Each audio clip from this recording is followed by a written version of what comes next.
এই ঠান্ডার মরশুমে সব রকম সবজি দিয়ে যদি খিচুড়ি করা হয় কেমন হয় বলুন তো। আজকে আমি তাই করব। প্রথমে কিছু মটর ডাল আমি সিদ্ধ করে নিয়েছি, আর সবজিও দেখলেন আমি কেটে নিয়েছি। এরপরে আমি কড়াইতে তেল দিয়ে তার মধ্যে তেজপাতা, শুকনো লঙ্কা আর 5 ফোড়ন আর একটু জিরে এবং ধনের গুঁড়ো দিয়ে একটুখানি কষিয়ে নিলাম। এরপরে আমি দিয়ে দেব আদা কুচি। আদা কুচিটাও একটুখানি ভেজে এর মধ্যে আমি কিছু মুগ ডাল দিয়ে দেব। মুগ ডালটা আগেই ধুয়ে নিয়েছিলাম। এরপরে একটু নুন হলুদ দিয়ে মুগ ডালটা খুব ভালো করে ভেজে নেব।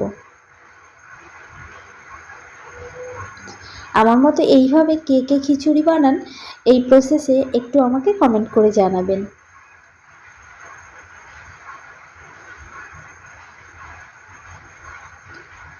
ডালটা একটু ভাজা হয়ে গেছে, আর এইদিকে আমার সবজিও কাটা হয়ে গেছে, ধোয়া হয়ে গেছে। এবার সবজিগুলো আমি দিয়ে দেব।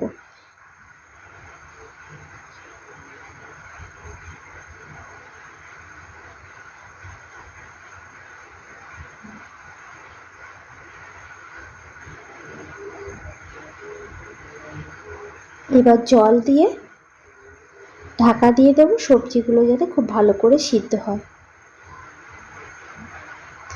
মটর ডালটাও সিদ্ধ হয়ে গেছে, এর মধ্যে দিয়ে দিলাম।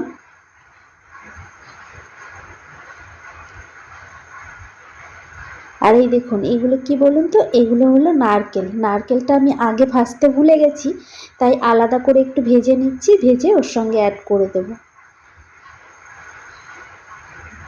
নারকেলও ভাজা হয়ে গেছে, এর মধ্যে দিয়ে দিচ্ছি।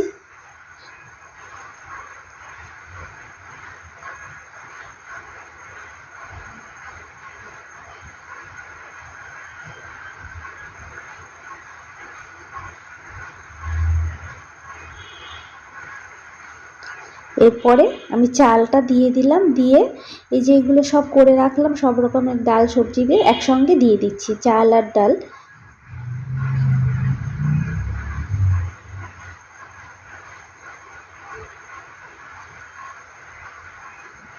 এর মধ্যে লঙ্কা দিয়ে দিলাম। প্রায় সব কিছু হয়ে গেছে, সিদ্ধ হয়ে গেছে। এবার নামানোর সময় একটু ঘি দিয়ে দেব।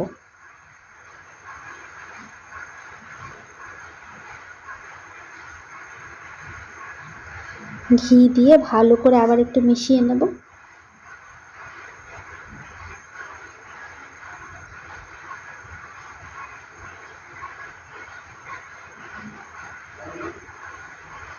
ব্যাস, রেডি হয়ে গেছে। এই শীতের মধ্যে গরম গরম এরকম সবজি দিয়ে খিচুড়ি কেমন লাগে বলুন তো। একবার অবশ্যই করে